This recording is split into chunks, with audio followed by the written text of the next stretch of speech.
Bonjour à tous et merci de votre fidélité à l'édition de la mi-journée sur RTI2. Au sommaire de l'actualité, c'est la fin de l'année scolaire et les apprenants sont appelés à montrer ce qu'ils ont appris. Aujourd'hui, 12 juin, marque le démarrage des épreuves écrites du brevet d'études du premier cycle BEPC sur l'étendue du territoire.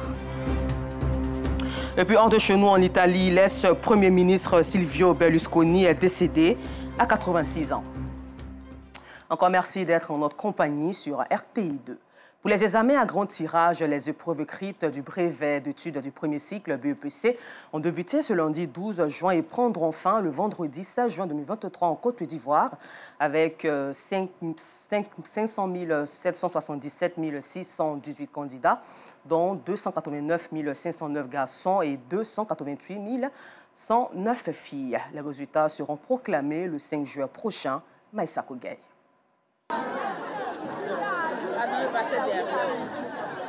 Groupe scolaire Labion Maxime, il est 7 heures.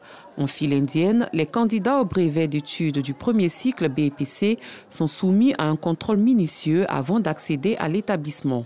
Convocation et cartes scolaires sont vérifiées par les surveillants. Ce premier jour, je suis un peu stressé parce que j'ai un peu peur. Et hier, je devais venir découvrir ma salle, mais je n'ai pas pu. Donc, je n'ai pas encore découvert ma salle. Aujourd'hui, je vais aller voir, je suis dans quelle salle. Au secrétariat, l'heure est à la distribution des kits de composition aux différents surveillants avant le démarrage des épreuves. On a reçu les surveillants. Nous sommes en train de vérifier les convocations et puis faire les affectations dans les salles. Ce matin, nous attendons 66 surveillants et on a déjà une trentaine. Donc, on pense que le minimum sera atteint ce matin. Il est 7h45. La majorité des élèves sont en classe. C'est le moment de lancer les épreuves. Mais certains élèves n'ayant pas leur carte scolaire doivent encore attendre dans la cour.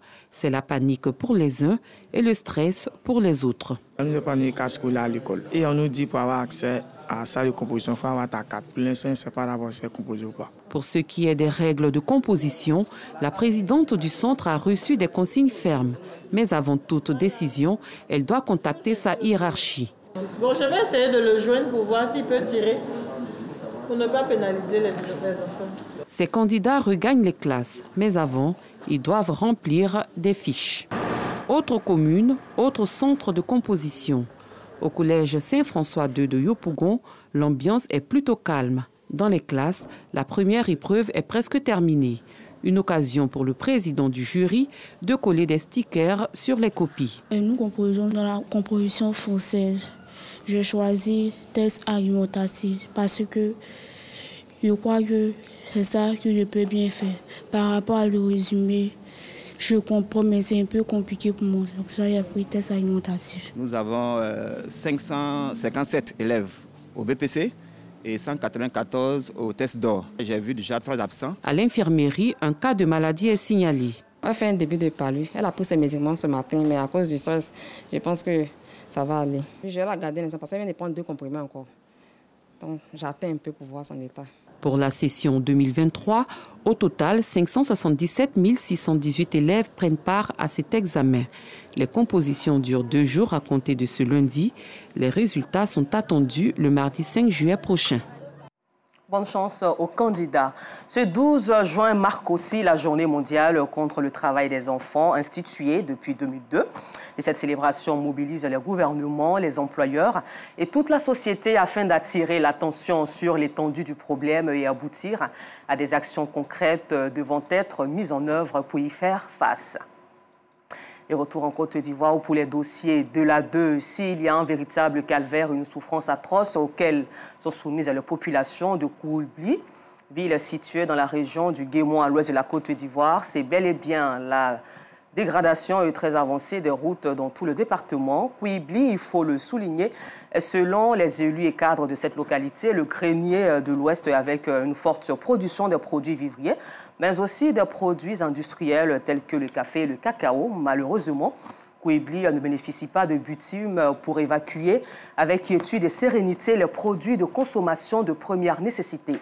Aujourd'hui, donc, tous les regards sont tournés vers le gouvernement ivoirien Pour les sorties donc de ce calvaire, qu'oublie la population entre espoir et désespoir. C'est un dossier signé Pagasoro Kone de Madongui, Zie Diabaté et Lassana Karamoko. Douagué, village situé dans le département de Kubli, région du Guémon. Quartier Penyamoni. C'est dans la joie et avec sérieux que Christelle, mère de 3 enfants, ses frères et ses sœurs remplissent des sacs de 100 kg de bananes plantains. Des produits très prisés et vendus à moindre coût dans cette partie du département de Kubli, selon elle. Ici, il y a de la banane. On fait 7 bananes à 25. Souvent, 6 à 25, si c'est bien gros. Malheureusement, derrière cet enthousiasme et cette envie se cache l'amertume, la peur et la mélancolie. C'est que Christelle doit impérativement vendre ses sacs de bananes à Mans dans la région du Tonkpi. Mais l'état de la route l'inquiète. Vraiment, on n'a pas la route. Quand il pleut, on ne peut pas sortir d'ici. Souvent, mais ça pourrit, vous voyez, tout ça là. Ces voitures, on attend comme ça. C'est ce gros camion qui a la charge de transporter ces sacs remplis de bananes. Les responsables du camion à 10 roues, eux aussi, inquiets. Vraiment, la route ne nous facilite pas. La route est très difficile. C'est dans la période de saison les pluies là. Vraiment, nous n'arrivons même pas à travailler. C'est difficile. Ça nous fatigue, on n'a pas de route. L'inquiétude des transporteurs et des populations de Douagué, partagée par les habitants de Taobli, situés à environ 20 km de Kubli. C'est le cas de Brigitte, cette mère de 4 enfants. Vendeuse de bananes et d'oranges à Mans, elle s'interroge sur comment écouler sa marchandise. Avant de faire sortir, on souffre. On souffre parce que le sac de bananes, c'est cher. Actuellement, le sac est couché ici, les gars nous prennent à 2000. D'ici Malas, c'est à 2000. On n'a pas de route.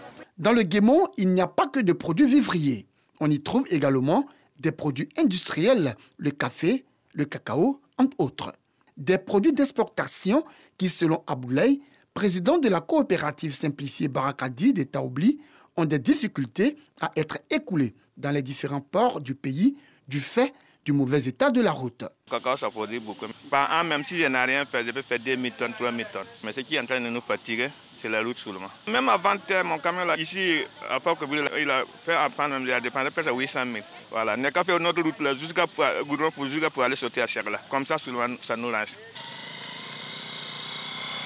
Et oui, l'état de la route, un véritable parcours du combattant pour ses usagers. Un vrai calvaire et une souffrance indescriptible pour les populations des 63 villages et des 4 sous-préfectures du département, Kubli, Totrodrou, Nidrou et Ouyabli Nyondrou. À part le mot calvaire, s'il y avait un autre mot qu'on pouvait qualifier la route de Kubli, on allait le faire. Nous en souffrons. Surtout nous les fonctionnaires, nous avons du mal à nous déplacer. On souffre, on meurt. Ici, il y a eu un accident. Il y a une femme dans 3 roues. Sur ce bois, il y a un petit bois ici, là. C'est là. Elle est morte.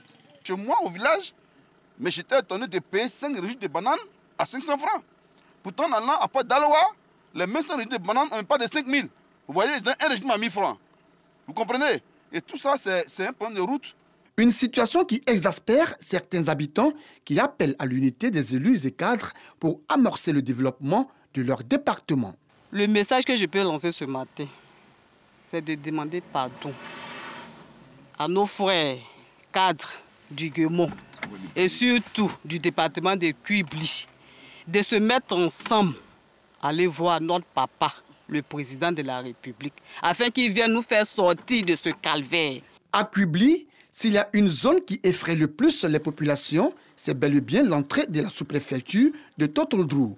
Cette marque d'eau, appelée le cimetière des automobilistes et des motocyclistes qui, en saison de pluie, empêchent les populations de Totrodrou de rentrer et de sortir de leur village.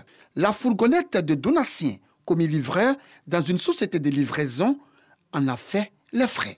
C'est la toute première fois qu'il emprunte cette voie. C'est la seule route où on peut passer. Et c'est là, je suis rentré, bon, l'eau est rentrée, donc ça, la filtraille a pris un coup. Donc c'est rentré un peu dans le moteur, donc ça m'a bloqué. Chaque 2 jours, 3 jours, je suis là pour dépanner le véhicule. Pour moi-même, là, je me déplace à Kubli pour venir, il y a des 1000 problèmes. Ce transporteur de cacao, lui, refuse de subir les mêmes écueils que Donatien. Il préfère ne pas traverser cette eau profonde pleine de boue et de grosses pierres. Alors, pour charger son camion de 3 tonnes, ces mototaxis sollicités. La voie impraticable, le chargement de 3 tonnes passe alors à 8 tonnes. Quitter Ama pour venir, ça nous fatigue même. Mais c'est ici là même qui est très dangereux. Ça coûte de ça là même là, vraiment aujourd'hui là même là, je n'ai pas pu passer pour aller prendre mon poids qui est ici là. Maintenant, moi, j'ai dit à mes piscines là, ils n'ont qu'à aller prendre moto pour ramasser venir ici. Une bonne affaire pour les mototaxis qui malgré tout demandent le bitumage de cette voie principale.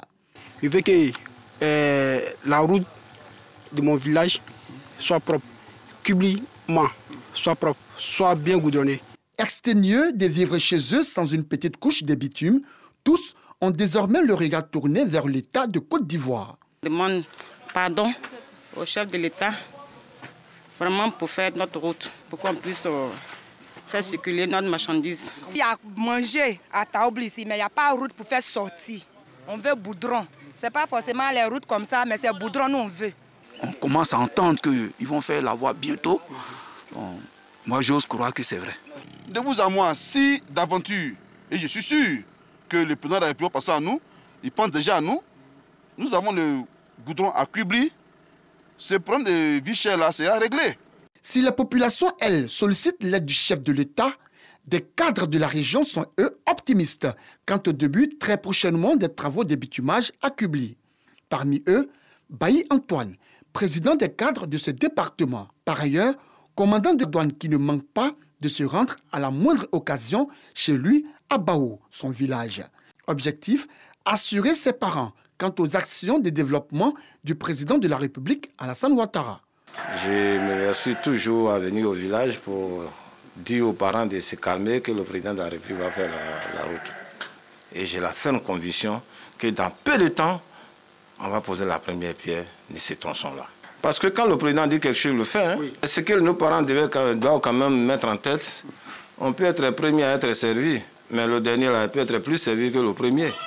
Le message de Bailly Antoine, appuyé et soutenu par Pépé Joseph Blé, préfet du département de Kubli, en pleine séance de travail à son bureau, avec ses plus proches collaborateurs. Au centre des échanges, le développement et le bien-être des populations de Kubli. 45 km qui séparent Mans de Kubli sont difficilement praticables en toute saison. Depuis 2020, il y a des études d'impact environnemental et social en vue de bitumer cette voie-là. Les populations, je leur demande de croire en la politique du chef de l'État parce qu'aujourd'hui, la Côte d'Ivoire est en chantier. Donc, il faudrait qu'on sente une certaine volonté et une cohésion en leur sein pour que le président puisse avoir une oreille attentive.